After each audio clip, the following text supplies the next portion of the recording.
Olá, seja bem-vindo. Começamos agora mais um programa Entrevista Coletiva aqui na nossa TV Assembleia. Eu sou Francisco Espínola, hoje tenho a companhia do jornalista Narbal Guerreiro e nós vamos entrevistar o Dr. Newton Tafuri, porque vamos falar a respeito do Dia Mundial da Incontinência Urinária. É um mal que afeta 45% das mulheres e 15% dos homens acima de 40 anos. Esse número me impressionou. Doutor, seja bem-vindo, muito obrigado pela presença. Eu que agradeço a oportunidade de poder trazer esse tema tão importante, para a população, ter mais um pouquinho de conhecimento com relação ao diagnóstico e tratamento desse mal que é a incontinência urinária. Obrigado. Narbal, obrigado pela companhia. Obrigado, Francisco, que é um prazer estar ao lado aqui de um mineiro também, né? Lá da terrinha. Bem-vindo, doutor. Pois é, uma grata coincidência, estamos aqui entre mineiros, 3 conterrâneos, muito bom, eu que agradeço. Bancada mineira hoje completando, mas o assunto é sério e a gente precisa falar bastante sobre isso. Vamos começar do básico. O que caracteriza essa doença, doutor Newton? Então, a incontinência urinária a gente vai definir como sendo aquela situação no qual a pessoa perde urina sem controle, independente da causa. Então, aí seria um conceito global. Incontinência urinária, o que é? Perder a urina, molhou a roupa, urinou sem conseguir controlar. Mas isso uma vez não caracteriza um problema sério. Se for um quadro repetitivo é que torna um problema. Para ter um diagnóstico, óbvio que tem que ser alguma coisa repetitiva, né? Não vai ser um episódio isolado, que às vezes pode ter alguma causa mais simples, que vai dar o diagnóstico, né? O diagnóstico da incontinência urinária ele é feito clinicamente, pela consulta, pela anamnese, quando o médico vai conhecer a história do paciente, vai examiná-lo e talvez pedir algum ou outro exame complementar para fechar esse diagnóstico. E esse dado realmente é impressionante, hein, Narbal? 45% das mulheres. Uma pergunta que eu faria para o doutor, eu acredito que muita gente pode estar curioso com relação a isso. Aquela coisa da criança que faz o xixi na cama, recorrentemente, não tem nada a ver com a questão da incontinência. Ou tem também, ou a partir dali já tem algum sintoma que possa vir a ter essa incontinência? Não, na verdade... Tem fatores que possam contribuir para isso, né? O xixi à noite e tal. Mas não tem muito a ver com a incontinência. Né? Não, são condições diferentes, né? Na criança a gente chama de enurese. Normalmente as crianças adquirem o controle da micção a partir até os 5 anos, né? Outras mais cedo, outras um pouco mais tarde. E quando passa dessa idade e se estende e com frequência muito alta, então é um quadro chamado de enurese noturna, né? Então não é considerado uma incontinência urinária, é um quadro diferente que tem um tratamento também próprio para isso, também tem tratamento. Tem algum fator que é preponderante para que a pessoa possa vir a ter a incontinência, ou essa dificuldade, ou esse déficit na micção? Claro, isso. As causas, né, principais, você vê que as mulheres, em todas as faixas etárias, as mulheres são mais afetadas do que os homens, né, até os 40 e depois em idades mais avançadas também. E é por conta da maternidade? Não. Sim, a quantidade de filhos, inúmeros filhos, se teve parto normal, se não teve um trabalho de parto prolongado, esforçado, usou fósforos, não usou fósforos, mas mesmo aquelas mulheres que só tiveram cesariana, também tem propensão a ter incontinência urinária, porque aí entra as mudanças hormonais da menopausa, o excesso de peso, né? Obesidade também é um fator que contribui, diabetes, doenças como o AVC, outras doenças neurológicas, são vários fatores, né? Os homens, a maioria dos homens que sofrem de incontinência, aí já é por questão pós-cirúrgica, geralmente os homens submetidos à cirurgia de próstata, em especial a cirurgia de câncer de próstata, que é uma cirurgia mais radical e que em algumas vezes acontece essa questão de o esfíncter, né, que é o controlador da saída da urina, ficar com algum déficit e o homem também passa a perder. O câncer de bexiga também é um problema que leva a isso ou não? Não, o câncer de bexiga não é uma das causas. O câncer de bexiga ele existe em vários graus, né? Você pode tratar inicialmente, quando o câncer é superficial, você faz com uma técnica endoscópica, vai ser feita só uma raspagem desse tumor na bexiga. Isso geralmente deixa poucas sequelas, tá? Em fases mais avançadas, um tumor de bexiga invasivo, muitas vezes a pessoa tem que retirar a bexiga totalmente. Sim. Aí já é um outro transtorno, vai ter que derivar a urina para algum outro local. Aí não entra também na categoria de incontinência urinária. Agora, com relação aos homens, né? Muitas vezes, por conta da atividade, até mesmo a pessoa nem se toca disso, está ali com a bexiga cheia e vai protelando para ir ao banheiro e vai protelando. Isso também pode vir futuramente, esse hábito, esse mau hábito da pessoa de não ir de forma ordenada, sei lá, na hora certa. Ficar segurando vai demais. Ficar segurando demais a urina e a bexiga cheia. Isso também pode ser um fator que venha contribuir para a incontinência futuramente? Na verdade, a bexiga ela existe exatamente para nos dar essa autonomia, né? Ela funciona como... sobrecarregar demais, não? Ela funciona como um reservatório, né? Que vai acolhendo a urina ali, que vai descendo dos rins. Ela tem uma capacidade máxima, com certeza. Então, ela nos propicia, num momento adequado, que a gente possa ir ao banheiro, fazer e evacuar a bexiga. Mas, assim, é o ideal que você responda ao chamado da bexiga. Se ela, né, já te deu um aviso que está na hora e está precisando, não ficar protelando muito. Isso aí pode ser um hábito, assim, prejudicial, porque você vai, de repente, represando, vai aumentando a capacidade dessa bexiga, ela vai distendendo, né? E aí, futuramente, ela pode passar a ter dificuldade para esvaziar, né? Isso pode acontecer. Doutor, o que é a bexiga hiperativa?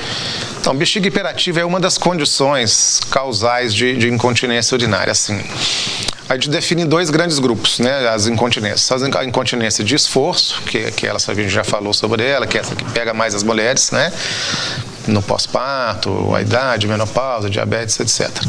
E a bexiga hiperativa, que a bexiga ela tem uma certa autonomia, ela perde o controle cerebral, ela passa a ter contrações não inibidas, que a gente fala, né? Contrações próprias, independente dela estar preenchida completamente ou não. Então, aquela vontade de urinar vem, e ela contrai e pronto, não dá tempo nem de chegar no banheiro. Isso a gente chama de incontinência de urgência, ou a urge-incontinência, ou seja, veio a hora de urinar, a pessoa às vezes não consegue sair da cama onde ela está deitada para chegar no banheiro dentro do mesmo quarto, já vai pingando ali pelo corredor e é por autonomia da bexiga. Quais são as consequências de não tratar esse tipo de mal? Então, acho que a consequência pior, né, é o constrangimento, é o tipo de vida que a pessoa passa a ter, né? A pessoa que passa a ficar dentro de casa, não sai para nada, não tem segurança de sair, né? Porque qualquer lugar que ela vai, ela está arriscada a ter perda urinária, vai passar por um constrangimento. Viajar complica-se mais ainda. Sair de casa, viajar, ir para uma casa de um desconhecido, do filho, de uma nora e tal, é tudo muito complicado, né? Então, o que acontece? Ninguém morre de incontinência urinária, não é uma doença que vai matar, né? Mas ela tem um efeito psicológico muito grande sobre a autoestima, né? E como hoje você dispõe... Depressão, inclusive. Depressão, em altos graus. Aí, teoricamente, a depressão é uma coisa que pode, às vezes, levar a pessoa a futuramente morrer, mas não vai morrer da incontinência. De toda forma, é um problema que é tratável, né? Tem várias opções de tratamento para todos os tipos de incontinência, e se a pessoa buscar e for no local certo, né, com um especialista certo, certamente vai ter uma boa resposta de tratamento para o seu caso. Agora, existe uma técnica nova de tratamento?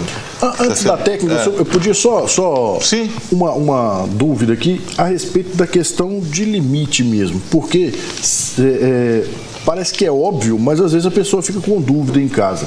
Se aconteceu uma vez, tomou uma cerveja vendo o jogo do Galo lá e tal, tomou cerveja demais, não conseguiu ir e tal, deu problema, não é caso preocupante.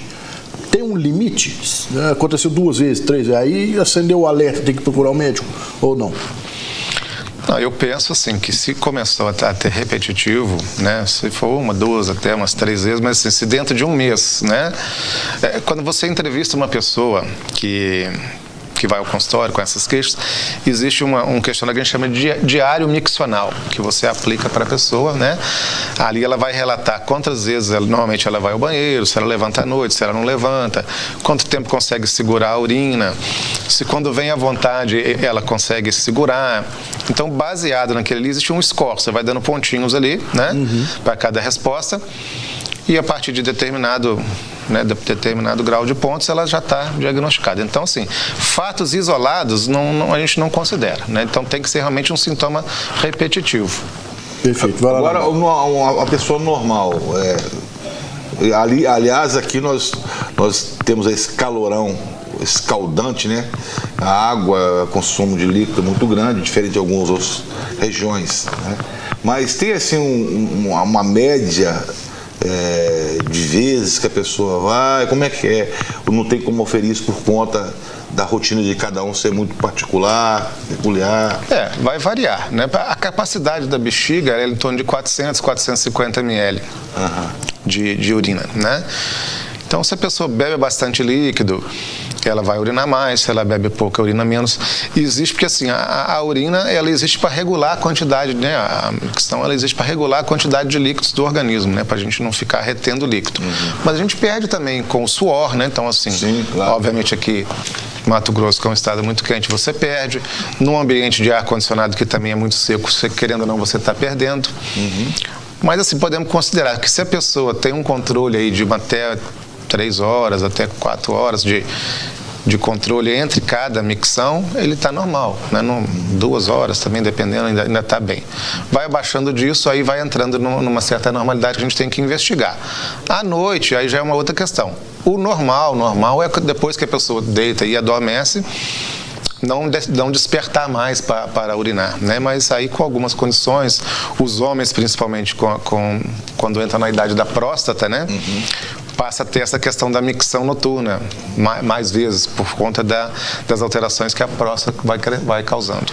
Agora, só para poder complementar isso, tem o outro lado também das pessoas que têm a dificuldade, assim como nós temos a incontinência urinária, ter aqueles que ficam horas, muitas vezes uma vez no dia, vai ao banheiro. Aí já pode ser um problema de rim, talvez? Talvez, alguma implicação, né? Aí a causa principal são as alterações neurológicas, né? Na qual você vai ter uma chamada bexiga neurogênica, que também por problemas da sua inervação, aí ao contrário, ela perde a capacidade de esvaziamento vesical. Muito comum naquelas pessoas que sofrem traumas medulares, né? Fratura, um motoqueiro bateu com o carro e tal, fraturas de medula, ele passa a ter essa bexiga neurogênica flácida que a gente fala, ele não consegue esvaziar a bexiga. Muitas vezes isso ele não consegue resolver nem com medicação, a pessoa passa a ter que ser sondada periodicamente, 4 vezes ao dia, 5 vezes ao dia, para poder esvaziar a bexiga. Porque se ela fica totalmente retida, essa pressão vai subindo em direção aos rins, ela aí acaba perdendo essa condição urinária. Assim, a outra questão que o Francisco falou aqui, só para a questão do problema de rim, que aí seria a insuficiência renal, né, que é aquela pessoa que faz hemodiálise, porque aí já é diferente, não é problema da bexiga, é um problema do rim, que perde a função e a capacidade de filtrar o sangue e eliminar a urina, né? Mas assim, muitos, mesmo aqueles que ainda fazem hemodiálise, às vezes urinam, às vezes até quantidades normais, só que não é uma urina completa, digamos assim. Vamos lá para o intervalo nosso, porque o tempo já esgotou aqui do primeiro bloco. No segundo bloco nós vamos falar bastante a respeito dos tratamentos tradicionais e também um tratamento novo que está surgindo aí, e também falar um pouco mais sobre a importância desse Dia Mundial de alerta ou combate à incontinência urinária. Nosso intervalo é bem rapidinho, a gente volta já.